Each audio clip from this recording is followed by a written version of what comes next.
This is the shocking story of a 24-year-old American woman who, while exploring the remote regions of Samoa, becomes isolated and ends up living with 22 indigenous men, eventually becoming pregnant. Before you watch the video, please subscribe and hit the like button. It's a great help to us. Jennifer Jen Davis, a 24-year-old American woman, had always been a free spirit. From a young age, she enjoyed various activities like road trips across the states and international backpacking adventures.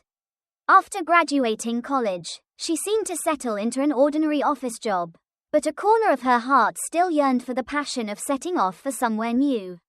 Then, one day, she stumbled upon a YouTube video about a small country called Samoa and was instantly captivated. It wasn't a renowned tourist destination like Hawaii, Fiji, or Tahiti, but this nation of small islands was said to still breathe with tradition. Its untouched nature beautifully preserved. Without hesitation, she took a leave of absence from work and dipped into her savings to buy a plane ticket. Her family and friends worried. There's hardly any information about that place. It could be dangerous if something goes wrong. But their concerns weren't enough to sway her curious heart. I want to experience things firsthand in places I want to go while I'm still young, she thought, and so, with a pounding heart, she boarded the plane to Samoa. The moment she set foot in this island nation, located in the middle of the Pacific and relatively unknown in the Oceania region, she was greeted by exotic air, blue skies, and the refreshingly vast ocean. It felt far more tranquil, delicate, and pure than famous tourist spots like Honolulu or Guam. With no particular grand purpose, she planned to wander freely for a month and interact with the locals. At that time, she couldn't have dreamed that things would take such a dramatic turn. For the first few days, she enjoyed hotel life near the capital, Apia, exploring nearby famous tourist sites and cityscapes. The warm, innocent smiles of the Samoan people and the gentle rhythm of the local Samoan language, heard everywhere, captivated her. Strolling along the beach, with the cool breeze, she felt an overwhelming sense of peace, thinking she could be endlessly content here. However, her curiosity soon spurred another adventure. To truly experience Samoa, I need to go deeper, she thought, advised to join a tour exploring remote villages or make local friends to visit smaller islands. She unhesitatingly planned to rent a small fishing boat. She had coincidentally heard from a restaurant owner about a traditional island inhabited by many indigenous people and felt an irresistible urge to go there. But just then, the weather took a turn for the worse. Despite weather forecasts announcing a strong tropical depression forming, her adventurous spirit couldn't be stopped. Even her local friend, who would pilot the boat, advised, "It might be a bit dangerous now. Let's postpone it until tomorrow." But a strange conviction, "It's now or never," pushed her to set out despite the risks.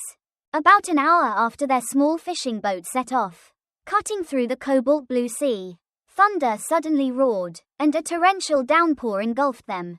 The boat rocked violently in the fierce waves. For Jen, unfamiliar with the Samoan maritime terrain, the storm was like something out of a horror movie.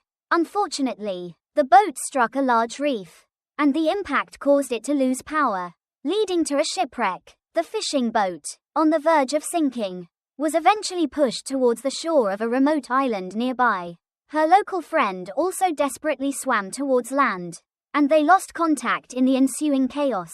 When Jen regained consciousness, she was lying on a sandy beach. The boat was wrecked, and she could see a few men swimming ashore.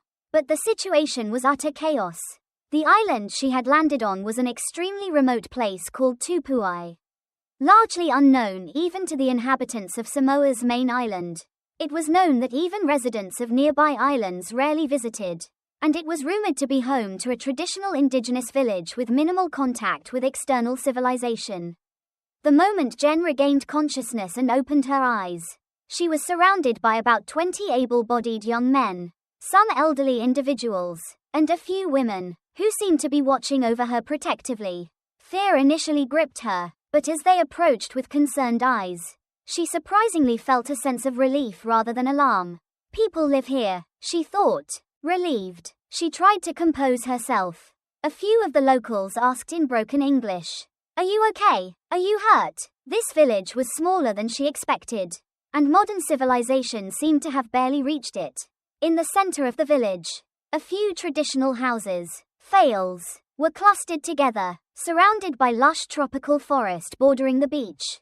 She didn't know the exact population, but it was said to be around 30 people in total. Most of them were young men. The reason, she was told, was that many born on the island left for cities or other islands as they grew up, while those who remained were committed to preserving their village.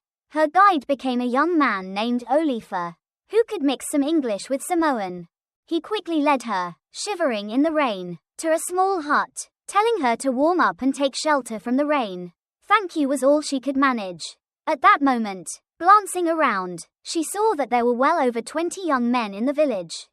"What do I do now? My phone and most of my belongings must have sunk into the sea," she thought. Tears welled up in her eyes from the overwhelming despair. But she considered herself lucky to be alive. After a few days, she realized how simple and warm-hearted these villagers were. They first checked if she was injured, provided her with blankets, food, and even clothes. Western food like rice or bread was hard to come by, but coconuts, taro, and tropical fruits were abundant. Their diet mainly consisted of grilled fish and food cooked wrapped in banana leaves. Following traditional methods, fortunately, her local friend who had been shipwrecked with her was rescued a few days later on another part of the island's coast and was also staying on Toappa. He could communicate to some extent with the villagers, so he served as an effective bridge between them. However, with the weather continuing to be bad and no boats available to travel between islands, escape seemed impossible for the time being. Meanwhile, it was also curious that in this situation, there were only 6 women in the village, and the remaining 22 were men. Most of the women were elderly grandmothers or married women who already had several children. In other words, there were virtually no young women of marriageable age on the island. Perhaps because of this, the young men looked at Jen with curious eyes. At first, they kept their distance so as not to make her uncomfortable. But as time passed, they gradually approached her, asking her to share stories about her travels and what cities were like. She was wary at first, but they were generally friendly, even making her a chair out of branches if needed, and bringing her drinking water or fruits that could be used as fuel. When they were together, they would perform traditional dances or sit around a bonfire under the night sky, sharing legends passed down from their ancestors. The language was unfamiliar, but through their expressions and gestures, a sense of cozy warmth was conveyed. However, this peace was short-lived. The village had a long-standing tradition. Outsiders who entered were considered guests and had to abide by the community's rules for a certain period, especially since they had to share the island's limited resources. It was fundamental for newcomers to contribute through labor. After her body had somewhat recovered, she began to help the village youth cultivate fields or catch fish. It was tough at first, but since this was a matter of survival, she did her best. Fortunately, she was physically fit and had good coordination, so she soon became a decent helper, and through sweating together, she grew closer to the people. Yet, among the men here, one particularly stood out, Toappa, a tall man around 25 years old with a statuesque physique. The villagers looked to him as a sort of de facto leader. His father had been the island's chief, but he had passed away from illness not long ago. Since then, Toappa had naturally assumed the role of the young chief. When Jen first met Toappa, she was struck by the seriousness he exuded, unlike the other young men his age who fixated on her with curious eyes. He stood out for his attitude of observing and considering her from a step back. When she got lost in the forest, he came to find her himself, and at mealtimes, he would sit next to her and explain things so she wouldn't feel awkward. As time went on, a mix of anxiety, what if I can never leave this place, and a curious sense of comfort, maybe life in a primitive place like this isn't so bad, welled up within her. The islanders were connected by simple but strong bonds, and the beauty of untouched nature was dazzling. There were no urban conveniences, but every morning, strolling on the beach, listening to the birds sing, and in the evening, chatting with people under a sky overflowing with stars. Jen truly felt alive. Meanwhile, her feelings for Toappa also began to change. At first, he was just a grateful local. But when they sat by the bonfire to ward off the cold, or when he accompanied her to pick fruit in the dangerous forest, he always silently protected her. One night, when the island was once again shaken by a violent storm, she went outside and was nearly swept away by a gust of wind. Toappa rushed to her, desperately grabbed her, and saved her from a near fall. When she returned to the hut, holding his hand, miraculously safe from the wind, Jen's heart was pounding fiercely. Was this more than just gratitude? That night, Jen couldn't sleep, reflecting on herself as if lost on an unfamiliar path. A few days later, a big festival was held in the village. It was said to be an annual traditional ceremony where the islanders danced and sang all night, praying to the sky and sea for abundance. The festival, held on the beach adorned with colorful flower decorations and a refreshing breeze, was as passionate as any glamorous city event. From the day before the festival, Jen joined the group of women, wearing a traditional skirt called a lavalava and a necklace woven from palm leaves around her neck. She wore a red hibiscus flower in her hair. Despite being an outsider, the women treated her like an old friend, delighting in telling her, "This is the Samoan traditional style. It suits you very well." As night fell, people gathered around a large bonfire, and the dancing began to the sound of drums and traditional percussion. The young men moved their bodies to the intense rhythm, and the women responded with elegant yet rhythmical dance moves. Just then, Toappa approached Jen and extended his hand. No words were spoken, but it felt as though their hearts were strangely connected. Was that why? The two danced side by side around the bonfire, their eyes meeting in a heart-fluttering gaze. The people around them, perhaps having already noticed, erupted in cheers that were half teasing and half congratulatory. Blushing, she asked herself, "What is this? What is this feeling? I'm just a traveler here, and I don't even know when I'll be able to go back." But her heart was already taking steps towards Toappa. After the festival, Toappa suggested a tour around the island, saying he wanted to show her various places. Still unfamiliar with the coastal terrain and mountain paths, she was intrigued, and the two set off early in the morning, exploring every corner of the island.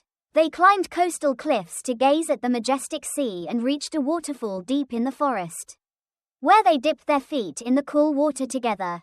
The day spent sweating, laughing, and walking together felt as comfortable as with an old friend and as thrilling as with a lover. Toappa seemed stoic, but the occasional smiles he showed were incredibly warm. As the intense midday sun began to set, the two sat on the beach watching the sunset. And in that moment, a natural embrace occurred between them. But at the same time, practical worries crossed Jen's mind. Surely, someday, contact will be made with the main island or the outside world for rescue. And then I'll have to go back. I have my life back in the States. These concerns weighed heavily on her heart. Was it right to dive headfirst into love when they still knew so little about each other's countries or cultures? Some villagers, especially the elders, looked on with concern, worrying that forming a deep bond with an outsider might not align with the village's traditions. However, the island's youth, on the other hand, watched the two with eyes full of excitement. If Jen becomes Toappa's partner, couldn't it bring a new wind to the village? Such hopeful talk was cautiously exchanged. Finally, one day, a small boat from a nearby island came to Toappa seeking fuel and supplies. They were the owners of a shop that occasionally communicated with Apia, the capital. They said they had come in person because storm damage had been severe, and they hadn't been able to deliver supplies on time. The hope that she could communicate with the outside world through them arose, and Jen expected to be able to report her shipwrecked status and request rescue. However, the supply boat couldn't stay long and had to return after only a brief exchange. The situation was more complicated than expected, and due to poor sailing conditions caused by the storm, it was difficult to arrange a large-scale rescue immediately. She was only told that a boat might come in a few more weeks. Her local friend, who had also been shipwrecked, said that immediate travel was difficult due to weather issues. so they should wait a little longer. That day, an unexpected shock arrived. One of the young men from the village who had gone into the forest to gather food was bitten by a venomous snake and was in critical condition. With no village doctor or hospital, they had to rely on folk remedies. And if time was lost, his life could be in danger.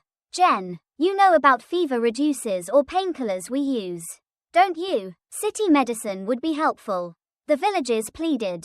But the medical supplies she had brought were either lost in the storm or gone. A desperate Toappa tried to extract the venom himself, but he lacked sufficient knowledge. In the dire situation, Jen pulled out a small amount of antibiotics, cold medicine, and other simple items she had kept in a pouch for emergencies. She mixed them with traditional herbs the villagers used and did her best. Fortunately, thanks to timely emergency treatment, the young man barely regained his strength. This incident shook the entire village. Thank you so much. If it weren't for you, Toya might have died. Having navigated this life or death crisis together, the outsider Jen was no longer just a guest but had become like family. Toappa's gaze towards her also became more affectionate, and Jen's heart felt the same. And then, one night, as if fated, Jen couldn't sleep due to the tropical heat and went outside to get some cool sea breeze. Toappa, who was standing on the beach under the moonlight, saw her and approached. The moonlight gently reflecting on the sea and the sound of the waves drew the two into a world of emotion. They looked at each other and cautiously confessed their feelings. You came from a different place, but it feels like you've become a part of us now. Even if you go back someday, my desire to be with you keeps growing stronger, Toappa said. In response, Jen also honestly revealed her true feelings. Honestly, I'm conflicted too. I've grown to love life here, and I like you very much too. But I have a life I need to return to in the States. At that moment, tears welled up in each other's eyes, and as if their emotions exploded, they embraced. Under the moonlight, their hearts swelled with the warmth they felt from each other. They felt an intense attraction, as if they were the first humans to meet and an irreplaceable partner they never wanted to lose. Even though they hadn't revealed much, this one embrace seemed to say everything. After a long conversation that night, in a beach hut at the edge of the village, the two cautiously shared their hearts. It was a moment like a blessing, mixed not with lust, but with fear, trembling, and deep love, along with the pure desire to protect this person. Her whole body was enveloped in a primal, desperate emotion she had never felt in the city, and she didn't yet know that this event would become the clue that would determine her future destiny. Weeks passed, but the promised rescue signal from the outside world never came. The weather became even more erratic, and the village bustled with its self-sufficient life. Amidst this, Jen began to feel frequently lethargic and dizzy. At first, she thought it was due to the heat and unfamiliar food, but the nausea and queasiness grew worse. A thought crossed her mind, and she remembered a portable pregnancy test she had unknowingly packed. She had originally packed it for a different purpose, but had tucked it deep into her bag in case of an emergency during her travels. After rummaging through the bottom of her pouch, she found it, secretly took the test, and confirmed it was positive. Pregnant. It couldn't be. Not here. It was unbelievable, yet an undeniable fact. Shock, joy, and fear washed over her all at once. When she told Toappa, he was astounded, as if he couldn't believe it, then expressed immense emotion and excitement. This is a blessing from the heavens. We're having a baby. I don't know what to do, but I'm so happy. Toappa's eyes, clearer than moonlight, held her hand tightly, but at the same time, Jen was plunged into a dilemma. If the rescue team comes now, I'll have to return to the States. But I'm already pregnant. How will my parents and friends react? And do I have to live here permanently? Is it possible to give birth without modern medical facilities? All sorts of questions swirled in her mind. When the news spread through the village, most people expressed surprise and joy. For an island that had seen almost no births among the younger generation for a long time, the arrival of a new life was considered a village-wide celebration. The elders, especially, rejoiced, saying, "A child who will carry on our lineage is about to be born. The heavens have bestowed a blessing." Of course, There were concerns. How will she give birth? There are no medical professionals on this island. However, there was an elderly woman who had experience learning midwifery on another island. And she was confident she could care for the mother in the traditional way. Moreover, a consensus formed that if Jen wished, they would all work together to make it safer. Toappa, too, feeling a greater responsibility to protect her, worked even harder on various tasks for the village. Meanwhile, whenever she expressed sudden anxiety, he would hold her hand and reassure her. If you really have to go back, then I'll go with you. Or at least I'll protect you somehow until the baby is safe. Just as she was becoming more integrated into the island, a small boat finally arrived from the outside. This time, the weather had calmed, and a sort of rescue team from Apia had arrived. They said they had received news via a small radio that an American castaway was on this island. Jen's local friend ran up, tears welling in his eyes, exclaiming, "We can finally go back." But the fact that she could now return was both good news and a source of greater conflict for Jen. Should she really leave, or stay here? The boat was scheduled to depart soon, and if she missed this chance, she didn't know when another rescue or transportation opportunity would come. The islanders, especially Toappa, had complex expressions. You should do what you want. I can't force you to stay. But if you leave, what will happen to you and the baby? This choice was cruel for him too. Toappa said she could return to the city, give birth safely, and if she wished, come back here. Other villagers also suggested she go to a modern hospital to have the baby and then return.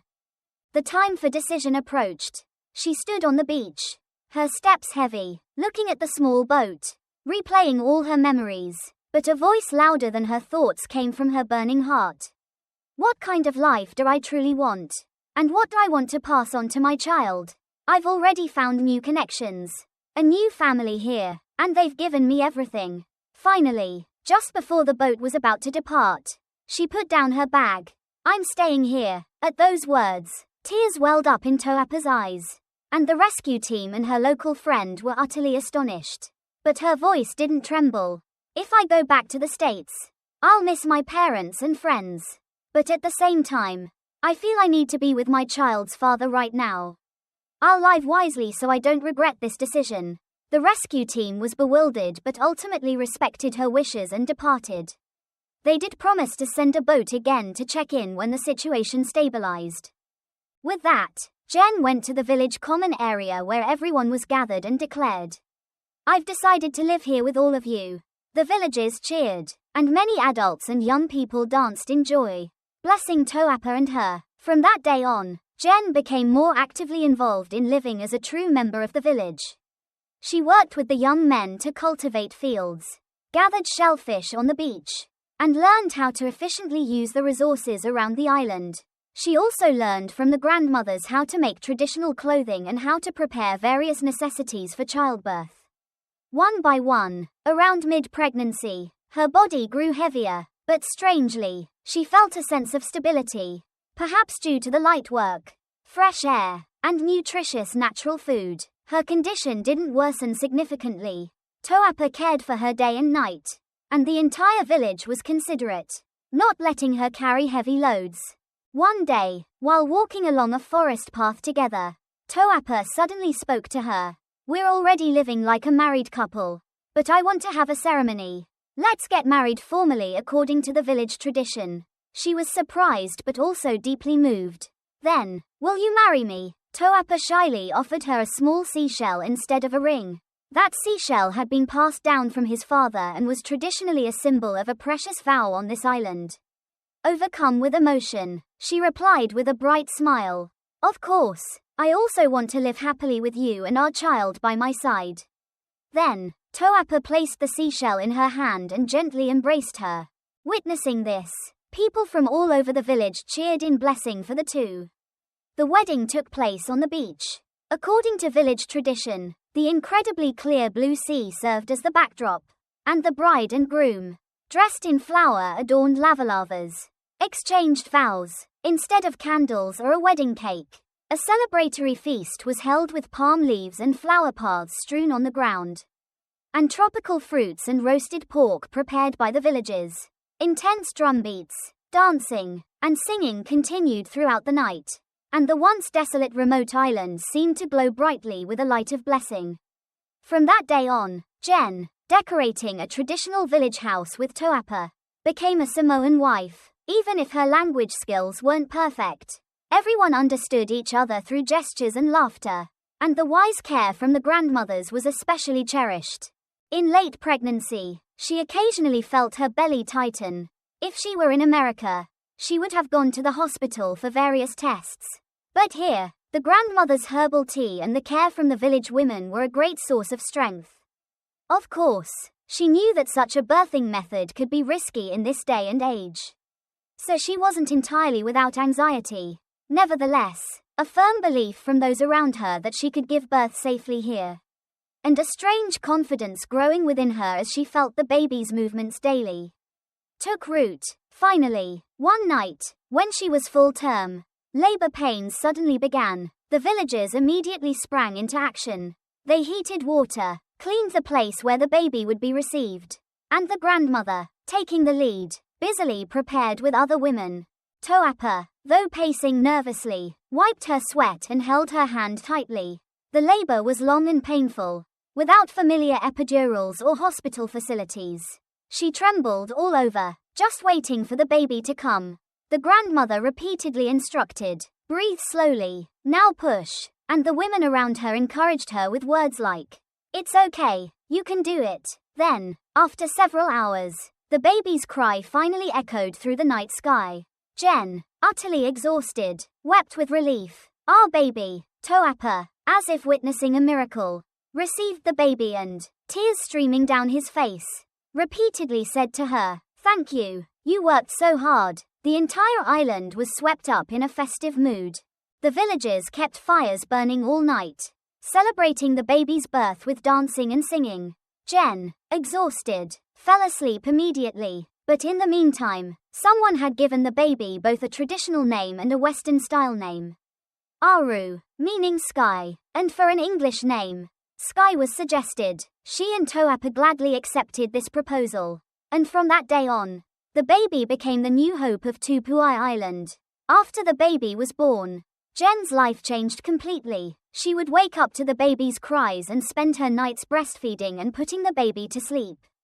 But with the help of the village women, childcare was not a solitary task but a community effort. Everyone helped care for the baby, ensuring Jen could rest even for a short while. Toappa worked even more diligently to provide food and water for his wife and baby's livelihood. If necessary, he would go to outer islands to trade and procure exchange goods or medicines. Every time the baby grew a little and smiled, Jen felt grateful for her decision to choose this life. In the meantime, contact with the outside world was sporadic. Occasionally, when the season allowed for navigation, small boats from other islands would visit. At those times, Jen would send news to her family back in America or write simple letters. Her parents, she heard, were initially shocked beyond belief but gradually decided to respect her will. "If you're happy, if you're doing well, that's okay," they said, along with, "But someday, you must come visit with the child." Months and years passed like that. Jen had completely become a Samoan daughter-in-law and a mother on Tupuai Island. The child grew well, with bright, clear eyes, and the villagers seemed to project their own dreams and hopes onto the child. Though a remote island, this place was no longer unfamiliar. There was love here, and a new generation. One clear day, Jen strolled along the beach, reflecting on the past, herself, during the adventurous days when she took a leave of absence from her company and set off alone.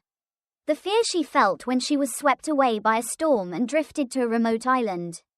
The days she spent in confusion among people of a completely different culture and language. And now, she was married to Toappa, a Samoan native, and even had and was raising a child. "I never imagined life could change this much," she thought, smiling as she stood on the white sand. Just then, Toappa approached, holding the baby, smiling brightly, and asked, "We're going to the fields today. Want to come?" She smiled and replied, "Of course. Anywhere is fine as long as our family is together." She now thought that someday, This child might grow up and go to America or another country. And perhaps they would understand the path she had taken or find their own way.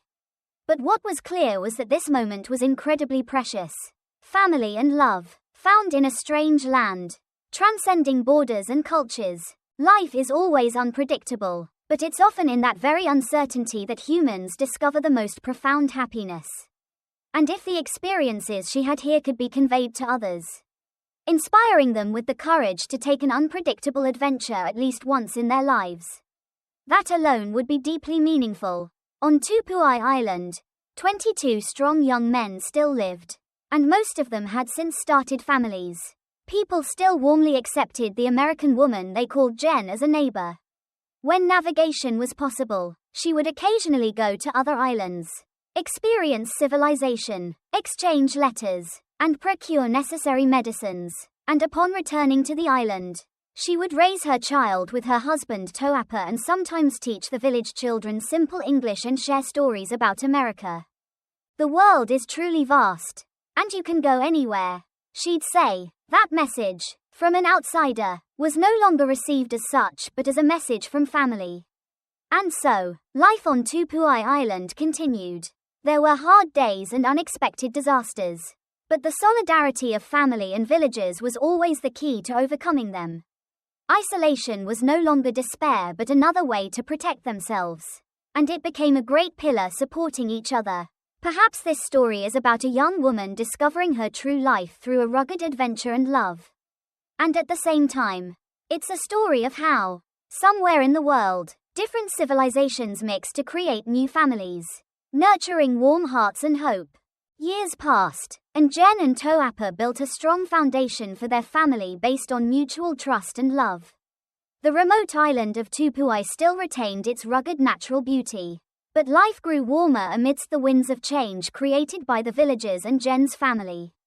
Jen, having left behind the pain of her childhood journey and shipwreck, now felt happiness as a more mature mother, watching Aru and Sky wake up smiling every morning.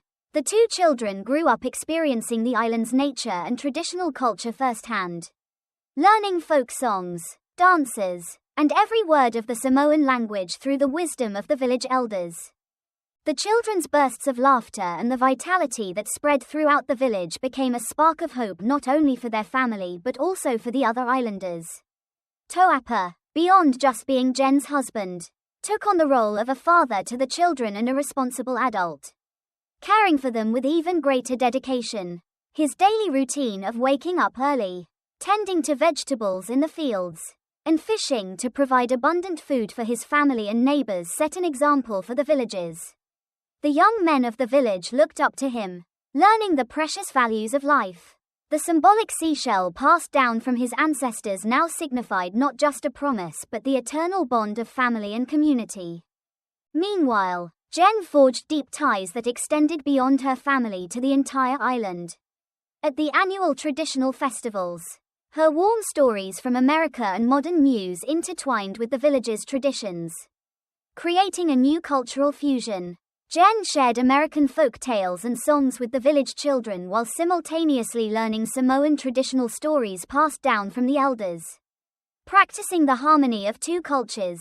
Thanks to this, the island's encounter with an outsider became an opportunity for different cultures to enrich each other. On a breezy spring day, the family had a picnic on a small hill at the edge of the island. Under the warm sunlight, Toappa had prepared a basket filled with tropical fruits and fresh seafood he had gathered himself, while Jen brought some classic American picnic food she'd adapted with local ingredients and warm soup to bring smiles to the children's faces. The two children played freely on the wide grassy field, singing little songs accompanied by the sound of waves carried by the coastal breeze.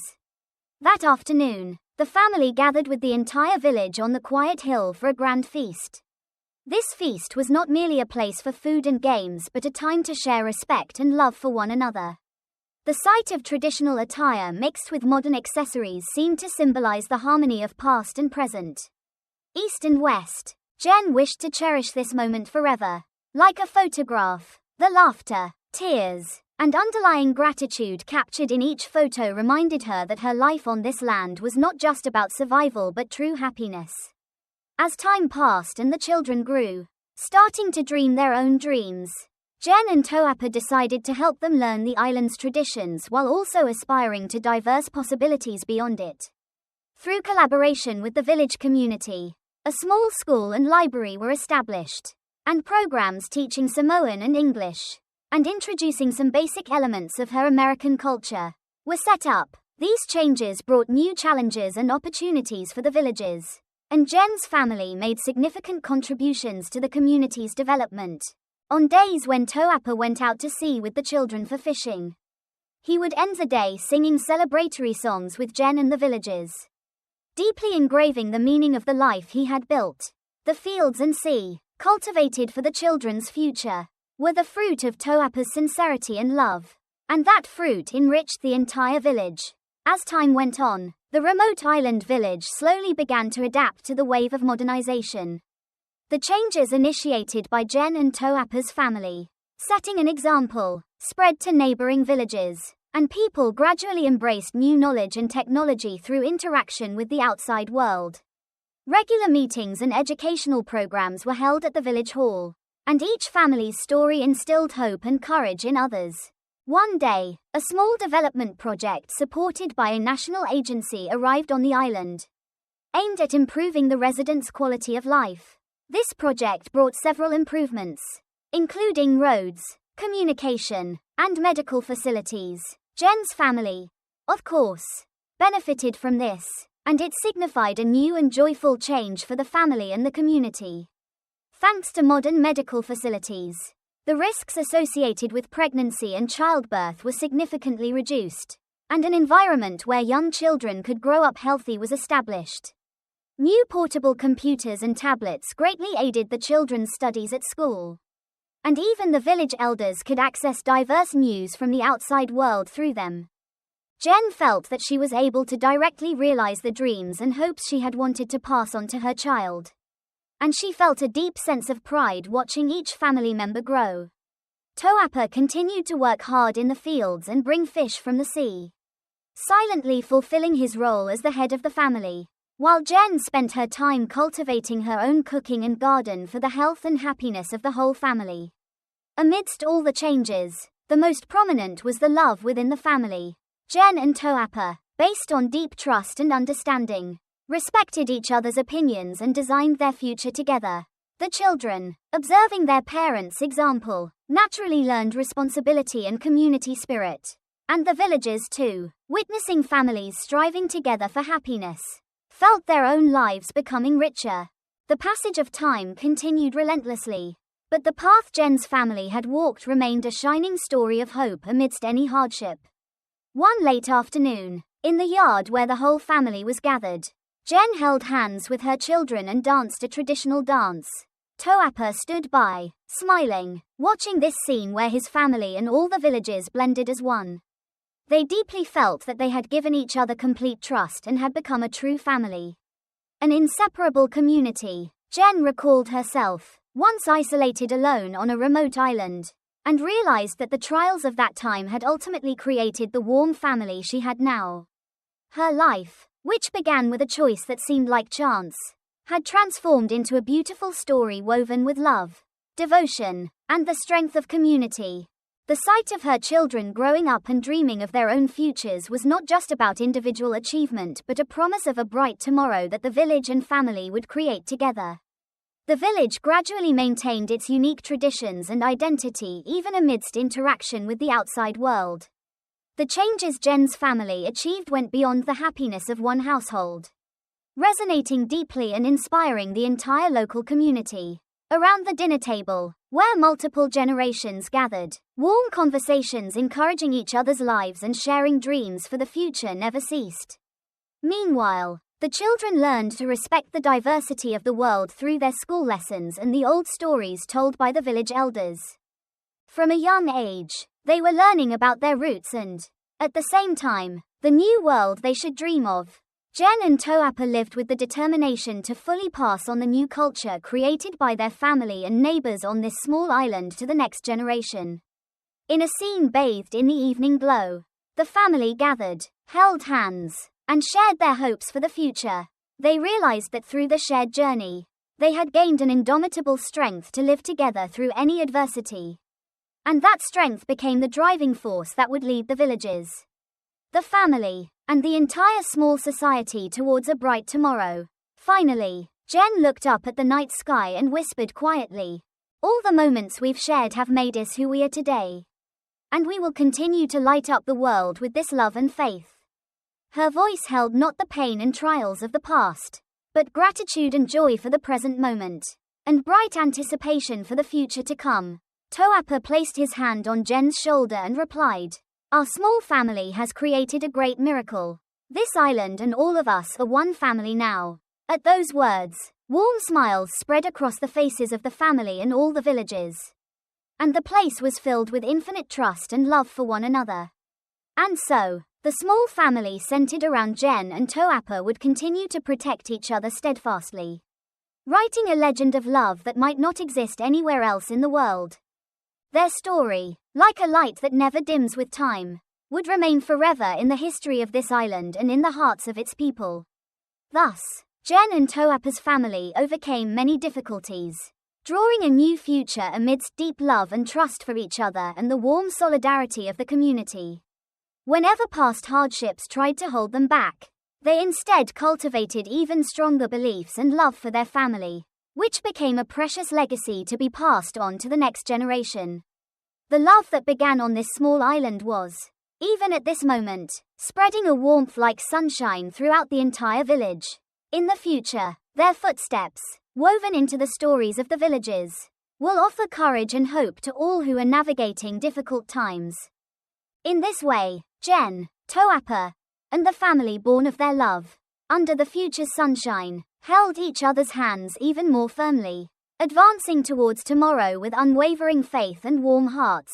Their story, within the small island village and spreading throughout the world, will remain a happy legend that brings eternal inspiration to many.